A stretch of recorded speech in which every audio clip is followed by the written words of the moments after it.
창세기 15장 7절부터 21절까지 말씀. 창세기 15장 7절부터 21절까지인데 7절부터 11절까지만 우선 같이 읽겠습니다. 창세기 15장 7절부터 11절까지 한 목소리로 여러분 성경 가지고 오셨죠? 7절부터 11절까지 천천히 같이 읽겠습니다. 시작.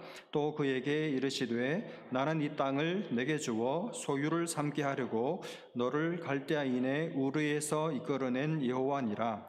그가 이르되 주 여호와여 내가 이 땅을 소유로 받을 것을 무엇으로 알리이까?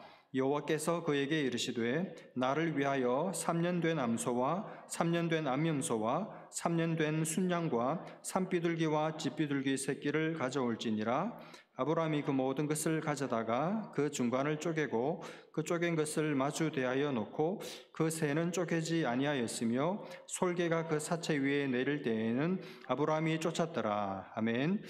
여러분, 지난주에 하나님께서 밤에 잠 못 이루고 두려움에 떨고 있는 아브라함에게 특별한 방식으로 환상 중에 찾아가셔서 아브라함이 가지고 있는 두려움의 문제를 해결해 주셨죠.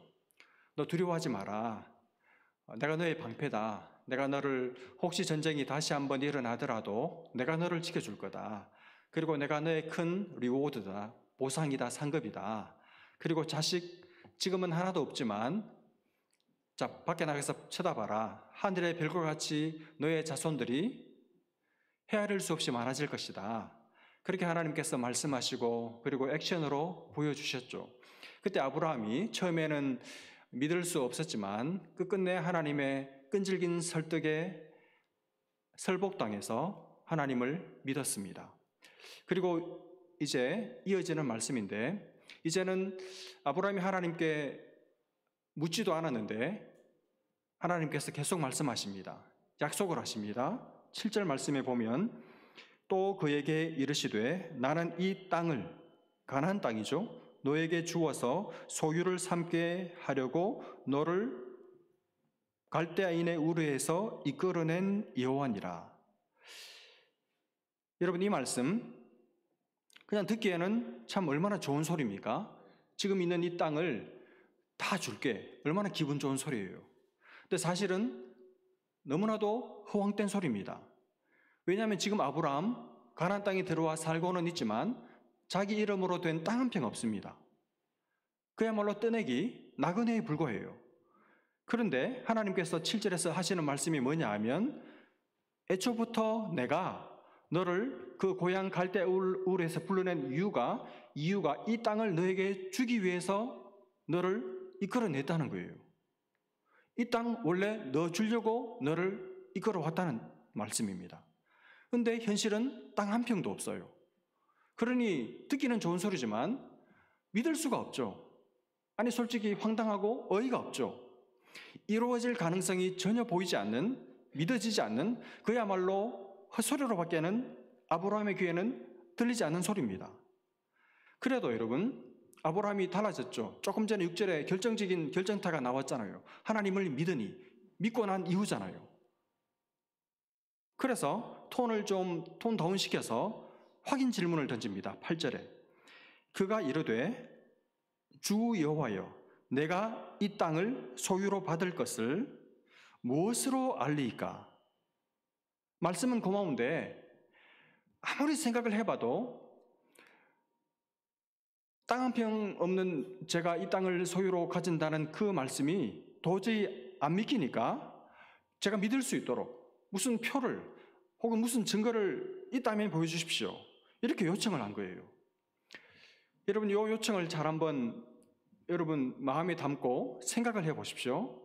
구분을 해야 되는데 여러분 6절 앞부분에 아들을 주신다고 하셨을 때 아브라함이 어떻게 반응했습니까? 성질 부렸죠. 화를 냈습니다. 성난 반응을 보였습니다.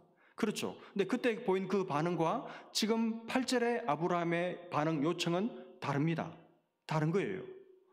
그때는 화가 나서 그야말로 믿을 수 없다는 표시고 대든 것이었고 지금은 달라졌어요. 지금은 그게 아닙니다. 지금은 하나님을 믿습니다. 소속사 하나님 엔터에 들어갔어요. 소속사를 믿어요. 그런데 믿는데 설명이 더 필요해요. 설명이 아브라함 편에서 보면 설명이 덜 된 거예요. 설명이 미진한 부분이 남아있다고 느껴진 것입니다. 그래서 더 확고하게 믿기 위해서 확인차 설명을 더 요청한 것입니다. 이해가 되십니까? 이건 다르죠. 보다 명확하고 선명하게 하기 위해서 질문을 던진 것이죠. 믿는데 안 믿겠다는 게 아니고 못 믿겠습니다, 성질납니다 이 말이 아니고, 믿는데 더 확고하게 믿기 위해서 나의 믿음을 더 말하자면 단단하게 하고 다지기 위해서 질문을 던진 것이죠. 믿겠는데 더 확고하게 믿을 수 있도록 표시와 증거를 요청한 것입니다. 여러분, 이걸 구분할 수 있으시겠죠? 여러분, 구분할 수 있습니다. 어떻게 구분할 수 있을까요? 이게 지금 내가 화가 나서 하는 질문인지, 못 믿겠다는 질문인지, 아니면 확인차 요청하는 질문인지 어떻게 알 수 있습니까? 일단 질문하는 본인이 압니다. 그렇죠?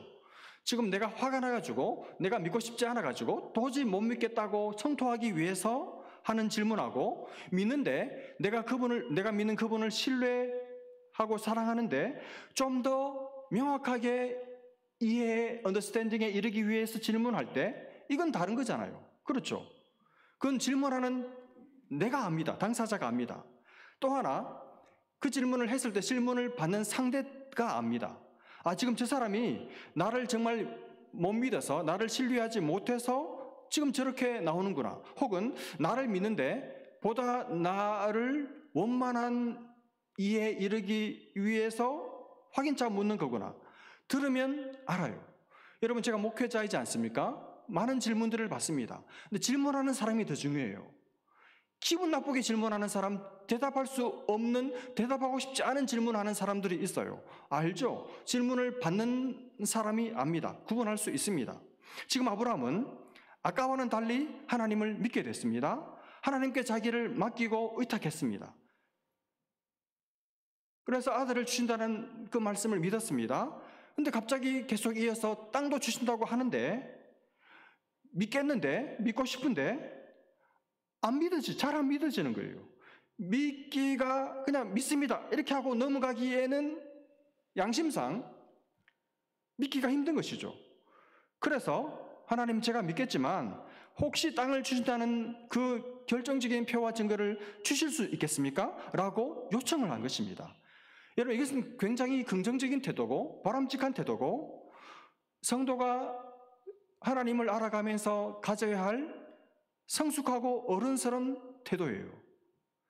여러분, 우리가 가진 믿음 속에는, 이 믿음이라는 이 덩어리 속에는 믿음의 요소만 있는 것이 아닙니다. 무슨 말인지 아시겠습니까? 우리의 믿음 안에는 믿음도 있지만 의심도 있고 회의도 있고, 솔직히 말하면 때로는 방황도 있고 불안도 있고 두려움도 있습니다. 우리의 믿음 안에는 이 모든 것이 다 혼재되어 있어요. 안 믿는 게 아닙니다. 믿습니다. 분명히 믿습니다. 틀림없이 하나님을 믿습니다. 그런데 100% 온전히 완전히는 못 믿습니다. 그게 우리입니다. 그게 여러분과 저입니다. 그게 우리가 가지고 있는 믿음입니다. 우리가 그렇다는 것을 하나님이 모르실까요? 하나님께서 우리가 그렇다는 것을 잘 아십니다. 그리고 이해하십니다. 그래서 이렇게 믿는다고 하면서도 표와 증거를 구할 때 하나님 절대로 나무라시지 않습니다. 너 왜 못 믿어? 믿는다고 했잖아, 6절에서. 그러면 땅을 준다고 했을 때도 안 믿어질지라도 그런 소리 하면 안 되지. 다 믿어야지. 완전히 온전히 믿어야지.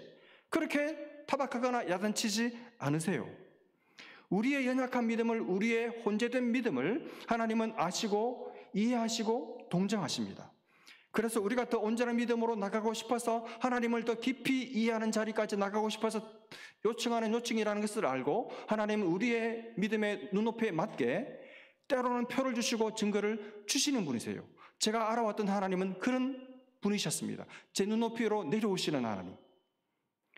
여러분, 정말 믿는데, 정말 내가 하나님을 믿고 싶은데 잘 안 믿어질 때가 있잖아요. 물어도 대답 없는 물음을 가지고 계속 살아갈 때가 있지 않습니까? 여러분, 괜찮습니다. 모든 믿음의 사람들이 다 그랬어요. 회의의 안개에 갇혀서 믿음의 길을 걸어갔던 사람들이 모든 믿음의 사람들입니다. 모든 믿음의 사람들이 다 그랬고 지금도 다 그렇게 살아가고 믿고 있습니다. 여러분, 마가복음 9장을 보시면 자기 아들이 하나 있는데 이 아들이 그만 더러운 귀신 들려서 너무나도 괴롭힘을 당해서 도저히 일상생활을 영위할 수 없는 그런 아들을 둔 아버지가 어느 날 예수님께 아들을 고치기 위해서 찾아와요. 예수님께 아들을 데리고 와서 예수님께 이렇게 간청합니다. 마가복음 9장 22절 말씀 잘 한번 들어보십시오. 귀신이 내 아들을 죽이려고 불과 물에 자주 던졌나이다. 여러분, 얼마나 이 고통이 심하겠어요. 불에 던지고 물에 집어 던져버리고 귀신이 자기 아들 죽이려고. 그러나 이 아버지가 이렇게 말합니다. 예수님께 무엇을 하실 수 있거든 가능성을 전제하죠. If possible, 만약 가능하다면 우리를 불쌍히 여기사 도와주옵소서. 이렇게 이 아버지가 예수님께 나와서 요청을 합니다. 그때 예수님께서 그 아버지의 요청을 들으시고 이렇게 반응하십니다. 23절 예수께서 이르시되 야, 할 수 있거든이 무슨 말이냐? 가능성, 그리고 뭐 내가 할 수 있을지 없을지 잘 몰라? 그런 엉터리 같은 소리가 어디 있냐? 그 말이에요. 야, 할 수 있거든이 무슨 말이냐? 믿는 자에게는 능치 못할 일이 없느니라. 완전히 믿어야지. 무슨 말입니까? 내게 와서 내 아들을 살려달라고 요청할 것 같으면 혹시 이 사람이 살릴 수 있을까? 가능성을 전제로 이 바둑돌 두지 말고 완전히 믿으라는 거예요. 나를 믿으라는 것이, 나를 믿고 내 능력을 믿으라는 것입니다. 그렇게 예수님 말씀하시죠. 그때 이 예수님의 말씀을 들은 이 아버지가 뭐라고 했는지 아십니까? 24절이 중요한데 곧 그 아이의 아버지가 소리를 질러 이르되. 여러분, 예수님의 23절의 이 말씀과 24절의 이 아버지의 이 응수가 너무나 비약이 일어났다는 생각이 들지 않으세요? 이게 지금 갑자기 점프하고 있어요. 왜 소리를 지릅니까? 소리를 질러 이르되 내가 믿나이다. 내가 믿습니다. 그 다음에 더 중요한 거, 나의 믿음 없는 것을 도와주소서 하더라. 이게 무슨 소리죠, 이건 또? 예수님의 말씀을 듣자 가능성이 아니고 할 수 있거든이 아니고 예수님을 온전히 믿으라 하는 예수님의 말씀을 들었을 때 이 아버지의 마음속에 불붙는 믿음이 생긴 거예요. 그렇지, 할 수 있거든 아니지. 예수님은 믿는 자에게는 능치 못함이 없지. 예수님은 내 아들을 고칠 수 있지. 그 믿음이 생겨서 불붙는 믿음을 가지고 예수님께 고백을 터뜨린 겁니다. 소리를 지르면서 전능하신 능력을 펼쳐달라고 요청하면서 외치는 거예요. 내가 믿습니다. 그런데 내가 믿습니다. 그러면 끝나는 거잖아요. 내가 믿습니다. 그러면 예수님이 행동으로 아들을 고치면 이야기는, 이 내러티브는 끝나는 거잖아요. 그런데 이상한 소리를 해요. 내가 믿습니다. 그리고 그 쓸데없이 보이는 말, 나의 믿음 없는 것을 도와주소서. 이게 무슨 소리입니까? 내가 믿습니다. 이렇게 고백하고 나서 자기가 보인 거예요. 내가 믿는다고 고백하고 있는 이 순간에도 여전히 내 속에는 하나님을 믿지 못하는, 하나님을 믿을 수 없는, 전능하신 하나님의 능력을 믿지 못하는 자기 속의 불신, 자기 속의 불신함, 고집스러움, 패역함, 이게 튀어나오는 것을 자기가 직감을 한 것이죠. 그래서 하나님 믿고 싶은데 믿어지지가 않습니다. 나의 믿음 없는 것을 도와주십시오. 그래서 온전한 믿음에 이르게 해주십시오. 그랬을 때 예수님이 아들을 고쳐주십니다. 정말 중요한 기도예요. 이게 진짜 믿음이죠. 여러분, 어떤 목회자들처럼 믿으면 완전히 믿는 것이지, 믿으면 100% 그분을 신뢰하고 그분께 믿고 맡기는 것이지, 의심을 해. 그 의심 마귀가 들었어. 그렇게 말하는 목회자는 인간을 모르는 사람이에요. 목회하면 안 돼요, 그런 사람들은. 어떻게 그렇게 말할 수 있습니까? 우리의 믿음 속에는 의심이 들어가 있습니다. 의심 섞인 믿음이, 그게 진짜 믿음입니다. 마치 하나님을 믿으면서도 불안해하고 두려워 떨고 의심하는 것은 마귀에게 놀아나는 것처럼 의심 마귀에 들었다고 말하는 것은 너무너무 무식한 소리예요. 그렇지가 않습니다. 그건 자기를 속이는 것이죠. 자기 검열을 하지 않는 엉터리 같은 종교인에 불과한 사람들이죠. 자기 속을 들여다보지 않는 것입니다. 여러분 보십시오. 여러분과 제 속에 하나님을 믿으면서도 얼마나 의심이 많은지 날마다 보잖아요. 얼마나 불안이 많은지, 얼마나 두려워 떠는지. 우리는 하나님을 믿는 것은 조금 믿고 의심은 엄청나게 많이 해요. 우리는 하나님을 예배 시간 1시간 동안 하나님을 믿어드리고 23시간을 하나님을 못 믿는 삶을 살아요. 얼마나 우리는 하나님을 믿으면서도 불안에 떨고 못 믿어하고 이게 정말일까? 될까? 진짜 주실까? 밤낮으로 생각하고 밤낮으로 고민하고 의심하는 게 여러분은 아닌지 모르지만 저는 접니다. 그게 접니다. 우리 속에는 솔직히 믿음보다 의심이 더 많아요. 믿음의 밝은 빛보다 의심의 구름이 우리 마음을 가릴 때가 더 많습니다. 그래서 우리는 이 아버지처럼 기도해야 돼요. 하나님, 저 믿습니다. 그렇지만 저 믿음 없습니다. 하나님, 저 믿습니다. 정말 믿고 싶습니다. 예수님 말씀처럼 가능성이 아니라 완전히 주님께 다 드리고 싶은데 되지를 않습니다. 제 믿음 없는 것을 도와주십시오. 하나님께서 우리의 믿음을 그런 방식으로 자라게 하시는 것이죠. 그렇게 할 때 하나님 우리의 그 간구를 내치지 않으시고 화내지 않으시고 도와주시는 얼마나 좋은 아버지이신지 몰라요. 여러분, 오늘 표와 증거를 구하는 아브라함에게 하나님 어떻게 하십니까? 9절을 보십시오.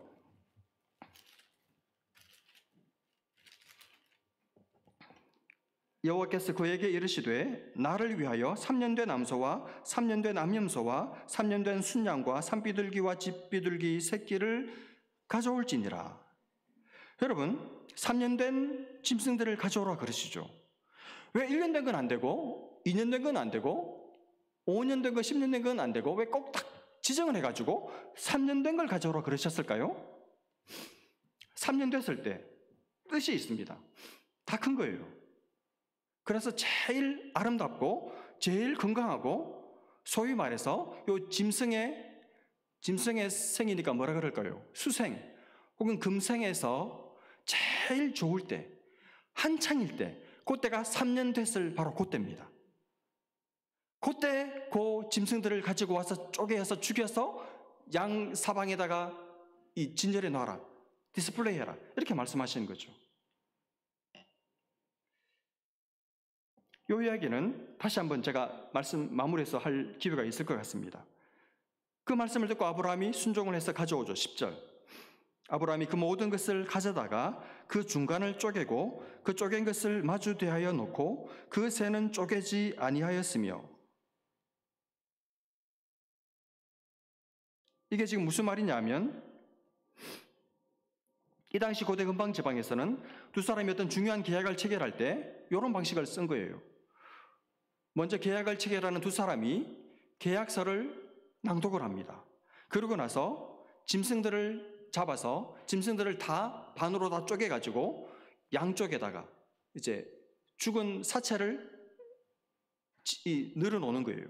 그러고 나서 요 계약을 하는 두 당사자가 손잡고 쪼갠 고기 사이를 지나가는 겁니다. 왜 그렇게 할까요? 만약 우리 두 사람 중에 한 사람이라도 이 계약을 어기거나 깨게 됐을 경우에 이 죽은 사체와 같이 된다. 다시 말하면 이 계약을 내 목숨 걸고 생명을 담보하고 이 계약을 체결합니다. 그런 뜻으로 그렇게 한 것이죠. 아브라함이 그걸 아는 겁니다. 하나님께서 내게 이 준비를 하라는 것은 나하고 지금 계약을 맺자고 하시는 거구나. 그래서 준비를 해놓은 거예요.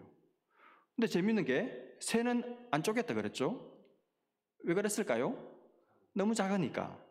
그 쪼개봐서 뭐해요? 그래서 안 쪼갠 것입니다. 그래서 이제 준비를 다 했으니까 이제 계약의 당사자 상대편인 하나님께서 오시기를 기다리는데 지체가 되고 오시지를 않는 겁니다. 그러다가 시간이 점점 지나서 해질 때가 됐습니다. 12절 13절. 해질 때 아브라함에게 깊은 잠이 임하고 큰 흑암과 두려움이 그에게 임하였더니 여호와께서 아브라함에게 이르시되 너는 반드시 알라. 내 자손이 이방에서 객이 되어 그들을 섬기겠고 그들은 400년 동안 내 자손을 괴롭히리니. 그렇게 해서 몇 절까지입니까? 16절까지 하나님께서 아브라함에게 말씀하십니다. 이게 뭐냐면 아까 제가 말씀드린 두 사람이 계약을 체결할 때 계약서를 낭독한다 그랬잖아요. 그러니까 하나님께서 그 계약서 내용을 낭독하시는 거예요. 아브라함은 자고. 계약의 내용이 뭡니까? 13절을 다시 보시면 네 자손이 이방에서 객이 되어 그들을 섬기겠고 그들은 400년 동안 내 자손을 괴롭히리니. 성경 통독을 하신 분들은 이게 어떤 걸 두고 말하는지 아시겠죠? 뭡니까? 뭘 말하는 겁니까? 애굽에 종살이 하는 것을 이야기하겠죠. 400년 애굽 종살이 하게 될 거다. 그렇게 미리 말씀하시는 것이죠. 그 다음에 14절 그들이 섬기는 나라 어디입니까? 애굽이죠. 애굽을 내가 징벌할지며 그 후에 내 자손이 큰 재물을 이끌고 나오리라. 무슨 사건이죠? 출애굽, 엑소더스. 그렇죠. 14절 출애굽하는 일이 나의 능력으로 일어나게 될 거다. 그렇게 말씀하시고 그 다음에 15절 너는 장수하다가 평안히 조상에게로 돌아가 장사될 것이요. 너 오래 살아. 이렇게 좋은 소리 해주시고 그 다음에 몇 절이죠? 16절 내 자손은 4대 만에 이 땅으로 돌아오리니 이는 아무리 족속의 죄악이 아직 가득 차지 아니함이니라 하시더니 이게 계약의 내용입니다. 16절까지 계약의 내용을 계약서를 낭독을 했습니다. 그 다음에 뭐가 나와야 될까요? 이제 두 사람이 지나가야 되잖아요. 그렇죠? 그런데 지나가야 되는데 그때 어떤 일이 일어났습니까? 17절 해가 져서 어두울 때 연기 나는 화로가 보이며 타는 횃불이 쪼갠 고기 사이로 지나더라. 하나님이 나타나야 되는데 하나님도 안 보이고 아브라함은 지금 쿨쿨 세상 모르고 자고 있고 근데 난데없이 타는 횃불이 갑자기 나타나더니 그 타는 횃불이 쪼갠 고기 사이로 혼자서 캄캄함을 비집고 지나가는 것입니다. 타는 횃불이 뭘까요? 구약에 가끔씩 등장하는 하나님의 임재의 상징입니다. 하나님의 임재의 상징이죠. 그러니까 하나님이 나타나셔서 하나님 혼자 지나가는 거죠. 원래는 아브라함 깨워가지고 야, 다 읽었다. 같이 가자. 손잡고 같이 가야 되는데 아브라함이 잠든 사이에 하나님 혼자서 지나가십니다. 여기서 아브라함을 깨워야 되지 않습니까? 계약이 성립이 되려면. 그렇잖아요. 근데 왜 안 깨우셨을까요? 왜 아브라함이 잠든 사이에 혼자 지나가셨을까요? 그 이유는 하나님은 이 언약을 맺으시면서 아브라함과 맺으시면서 이 언약이 깨어지는 것을 원치 않으셨기 때문입니다. 여러분 만약에 둘이 같이 지나갔다면 만약 어느 한쪽에서 이 언약을 깨면 그 사람은 목숨을 내놔야 되죠. 죽어야 되죠. 근데 만약에 깬다면 누가 깰 가능성이 많을까요? 하나님은 이 언약을 깰 가능성이 0%입니다. 그렇죠. 이 언약을 지키고자 하는 의지, 이 언약을 지킬 수 있는 능력 하나님은 다 있습니다. 그래서 하나님은 언약을 깨뜨릴 가능성이 없고 그러므로 하나님은 죽을 가능성이 없습니다. 그렇죠. 그러나 아브라함은 그렇지 않아요. 지금 당장이야 혹시 손잡고 걸어가서 언약을 지켜야지 이렇게 마음먹을지 모르지만 세월이 지나면서 마음이 어떻게 변할지 어떻게 알아요? 이 언약이 기다려질 때까지 400년이 넘는 시간 동안 어떻게 참고 기다릴 수 있겠습니까? 그리고 이 언약을 지킬 능력이 점점 사라져갈 수도 있는 거잖아요. 그러니 만약 이 약속을 누군가 깬다면 틀림없이 아브라함이 깰 거예요. 그러므로 죽는다면 아브라함이 죽는 것입니다. 하나님은 그게 눈에 보인 거예요. 그게 예측이 됐던 것입니다. 그래서 그게 싫었던 거예요. 그런 일이 절대로 일어나게 하고 싶지 않으셨던 것입니다. 아니 아브라함에게는 이 언약을 지킬 의지도 능력도 부족하다, 아니 없다는 것을 하나님은 이미 알고 계셨습니다. 그래서 그냥 잠든 사이에 잠든 틈을 타서 혼자 그냥 지나가 버리신 것입니다. 내가 다 책임지기 위해서. 죽더라도 내가 죽는다. 그리고 아브라함은 나중에 깨고 나서 보라고, 확인하라고.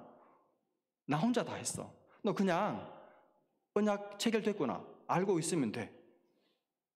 내 마음을, 내 진심을, 너를 향한 나의 집요한 사랑을 나중에 알면 돼. 여러분 아브라함이 잠에서 깼을 때 이미 다 끝나버린 거예요. 이미 다 자기도 모르는 사이에 계약이 다 체결되어 버린 것입니다. 자기는 서명한 적도 없는데 하나님 혼자서 낭독하고 모든 계약을 혼자서 다 완성시켜 놓으신 거예요. 그리고 하나님은 홀로 호련히 타는 횃불이 계속 있었겠습니까? 호련히 떠나버리셨죠. 잠을 깨고 홀로 남았다는 것을 깨달았을 때, 그리고 하나님의 언약이 하나님 홀로 목숨 걸고 하셨다는 사실을 뒤늦게 깨닫게 되었을 때 어땠을까요? 처음에는 멍했을 것 같아요. 아니, 이게 뭐지? 왜 내가 잠든 사이에 이런 일을 혼자서 다 치르셨지? 날 못 믿으셨나? 나하고 계약할 생각이 없으신가? 이 계약이 유효한 것인가? 별별 생각이 다 들었을 것 같아요. 그런데 계속 생각하다 보니까 깨달아진 것이죠. 아, 그게 아니구나.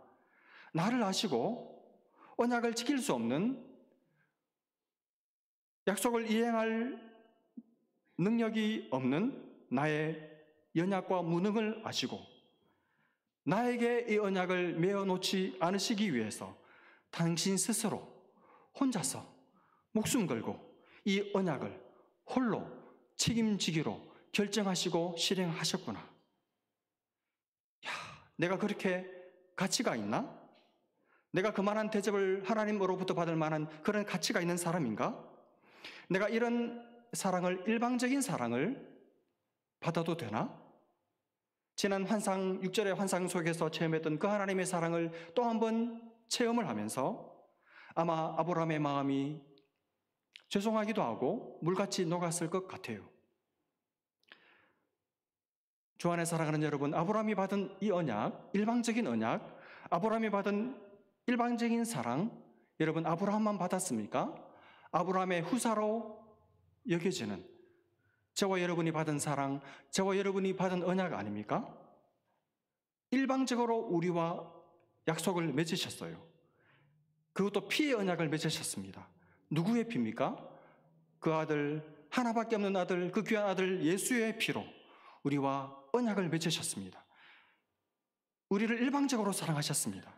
우리가 잠들어 있을 때, 우리가 영혼의 잠을 자고 있을 때, 캄캄한 영혼의 어두운 밤을 지나고 있을 때, 내 힘으로 아무런 선도, 아무런 유익도, 아무런 기쁨도, 아무런 만족도, 아무런 어떤 성공도 드릴 수 없을 바로 그때, 아니 도리어 하나님을 욕하고 있을 때, 하나님께 아픔을 돌려드리고 무지와 불순종과 불경건과 방탕과 대적함을 돌려드리고 있을 때, 내가 잠들어 있을 때, 내가 하나님을 향해서 단 한 방울의 선행의 물도 드리지 못하고 있을 바로 그때, 하나님 나를 혼자 일방적으로 외로이, 쓸쓸히, 그러나 기쁨으로 만족감에 겨워서 날 사랑하셨어요. 일방적으로 사랑하셨습니다. 이게 여러분과 제가 받은 언약이고 우리가 받았고 받고 있고 영원토록 받게 될 여러분 사랑입니다. 그러면서 18절부터 21절까지 다시 한번 구체적으로 경계, 족속, 이름들을 실명을 다 거론해 가시면서 내가 너에게 땅을 준다, 이 약속 그냥 허투루 하는 소리가 아니라 실명을 거푸 거듭하시면서 틀림없이 내가 그 땅을 너와 내 후손들에게 줄 거야, 다시 한번 못을 박아서 약속해 주고 계십니다. 그러면서 오늘 본문이 마무리되고 있습니다. 여러분, 말씀 마무리하면서 제가 하나 남겨놓은 게 있죠. 아까 그 쪼개어서 버려놓게 되는 그 3년 된 짐승, 3년 된 짐승들, 지난 한 주간 내내 3년 된 짐승들, 이 말씀이 제 마음을 사로잡았어요. 다 자란 짐승들, 장성한 짐승들, 가장 좋을 때, 가장 예쁠 때, 가장 건강하고 건장하고 왕성할 때, 가장 아름다운 시절을 보내는 3년 된 짐승들, 그걸 하나님께서 가져와서 쪼개서 죽이라고 말씀하셨습니다. 그리고 그 사이로 죽음을 담보하고 주님이 지나가셨습니다. 여러분, 이 3년 된 짐승들 만약 제물로 치자면 그야말로 완벽한 제물이죠. 완전한 제물이죠. 흠없는, 너무나도 인간적으로 말하면 드리기 아까운 제물이죠. 아까운 제물이죠. 여러분, 저는 3년 된 제물, 3년 된 짐승을 생각하면서 예수님이 생각이 났어요. 여러분, 예수님 몇 살에 돌아가셨습니까? 33살. 야, 33살. 돌아가고 싶어요. 33살. 이제 50세신데 33세로 돌아가고 싶어요. 할 수만 있다면. 여러분, 33살 아직 안 지나간 분들 있죠? 좋은 줄 아십시오. 얼마나 좋은 나이입니까? 여러분, 제가 33살 때 뭐 했는지 생각해 보니까 33살 때 풀타임 목사 안수 받고 2년 지난 목사 2년 차 젊은 목사였어요. 젊은 목사. 지금도 젊지만 대학부 담당 부목사. 새벽부터 출근해가지고 일찍 퇴근하면 밤 10시, 늦게 퇴근하면 새벽 1, 2시. 그래도 피곤을 모르고 6년을 달렸던 30대 초반, 33살.